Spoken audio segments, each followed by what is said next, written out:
Et salut tout le monde! Nous sommes à la période du Crétacé. Excepté quelques légères variations, les climats restent tropicaux sur la majeure partie du globe. Et ce durant des dizaines de millions d'années. Ce contexte environnemental particulier permet une grande diversité d'animaux et une guerre impitoyable entre proies et prédateurs. La sélection naturelle est un des moteurs de l'évolution de la vie. Si une créature n'est pas suffisamment armée pour survivre, alors elle disparaît. Simple.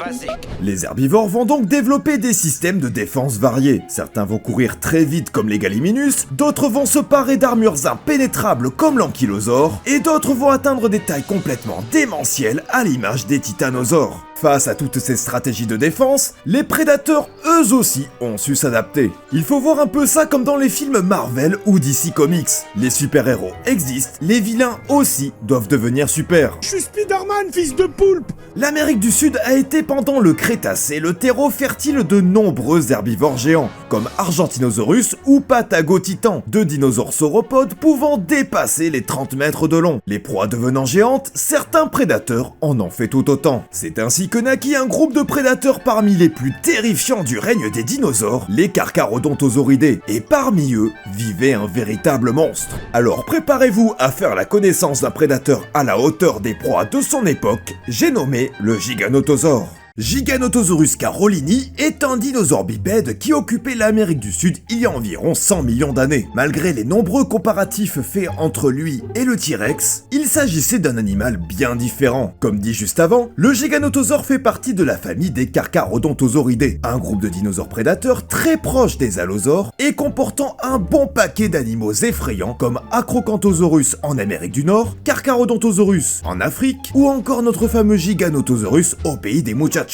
Admire un peu la bête. Carcharodontosaure signifie lézard à dents de requin. En effet, contrairement aux tyrannosaures et leurs dents robustes en forme de banane, les Carcharodontosauridae ont des dents fines, pointues et acérées, ressemblant à celles des requins. Des dents tranchantes parfaitement adaptées à la lacération de la chair. Son crâne aussi était bien différent de celui du T-Rex. Alors que ce dernier avait un crâne conçu pour maintenir une grosse proie entre ses mâchoires, Lâche-moi, Michel, lâche-moi! celui du Giganotosaure n'était pas du tout fait de la même manière. Tout comme l'allosaure, les os crâniens étaient légers et donc loin d'être bâtis pour appliquer des morsures puissantes. Comment donc ce prédateur faisait pour s'attaquer à des proies bien plus grosses que lui? Eh bien la réponse à la question se cache probablement chez son cousin du Jurassique. Des chercheurs ont scanné en 3 dimensions un crâne d'allosaure afin d'y reconstruire les muscles et de simuler les mouvements possibles de la bête. Leur modèle, dit biomécanique, indique que le crâne était trop faible pour mordre et maintenir à terre une grosse proie. En revanche, la tête d'Allosaurus semble être bâtie comme un marteau, capable d'asséner des coups de mâchoire violents à sa victime. Les dents, trop fragiles pour résister à un herbivore se débattant, étaient faites pour trancher et lacérer l'animal, ce dernier se vidant de son sang à chaque nouveau coup de mâchoire. J'espère que vous avez le cœur bien accroché parce que c'est une véritable boucherie à l'intérieur.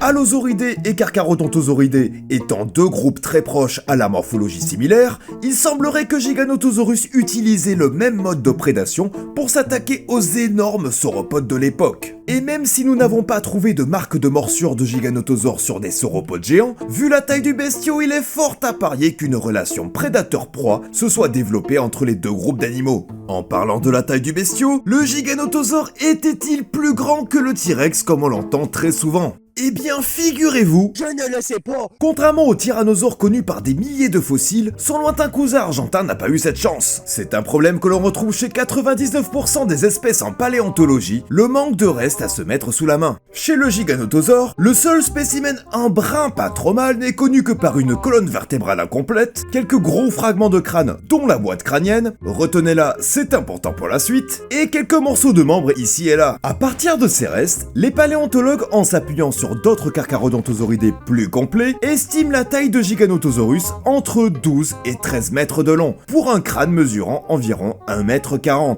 On est donc sur un animal aussi grand que son cousin nord-américain. Cependant, en décembre 98, une découverte bouscule tout, celle d'un fragment de mâchoire appartenant à un individu dont le crâne est estimé à 1,95 m.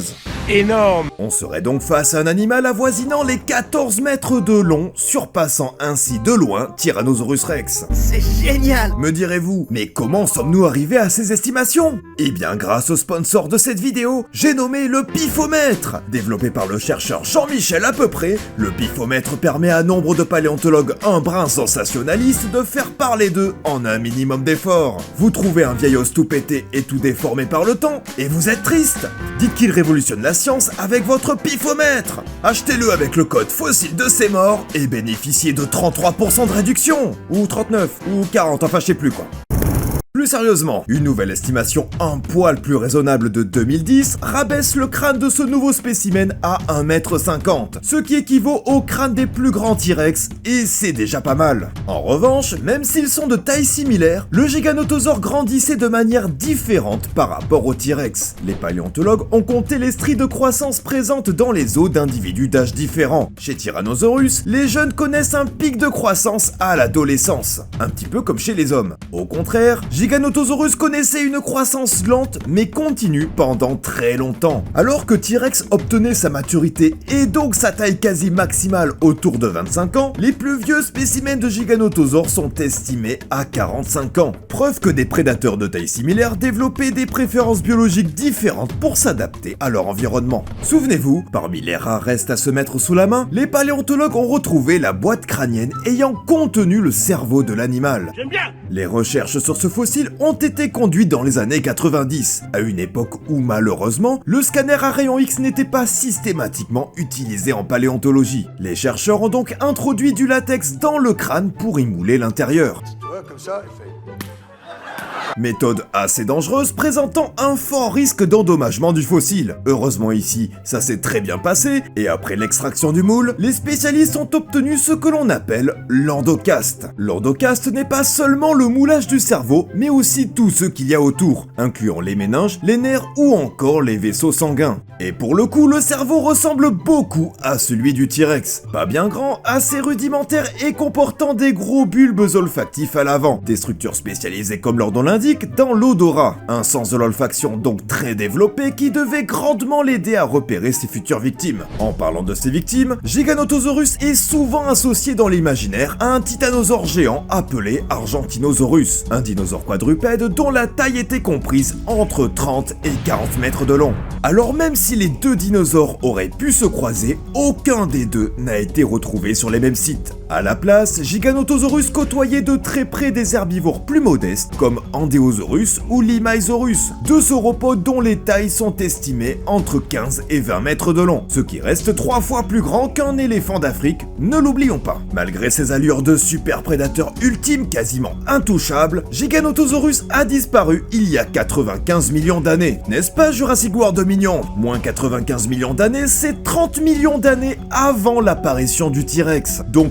aucune chance de les voir se battre. Enfin, c'est pas la seule chose de fausse dans cette scène, promis, on y reviendra un de ces quatre. Mais vous fumez, monsieur. La disparition de Giganotosaurus est certainement due à la compétition avec d'autres prédateurs. À cette époque, un groupe d'animaux particulièrement voraces se diversifie fortement, les Abelisauridae, des prédateurs tout à fait uniques pour lesquels il me faudrait une vidéo entière afin de les présenter. Présentez-vous.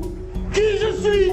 Merci à tous d'avoir suivi cette vidéo, j'espère qu'elle vous a plu. C'est grâce à vos commentaires que Giganotosaurus est ressorti. N'hésitez donc pas à me proposer d'autres bébêtes pour que nous les traitions dans d'autres vidéos. En attendant, n'oubliez pas de liker et de vous abonner pour ne rien rater du futur contenu. Portez-vous bien et à très bientôt.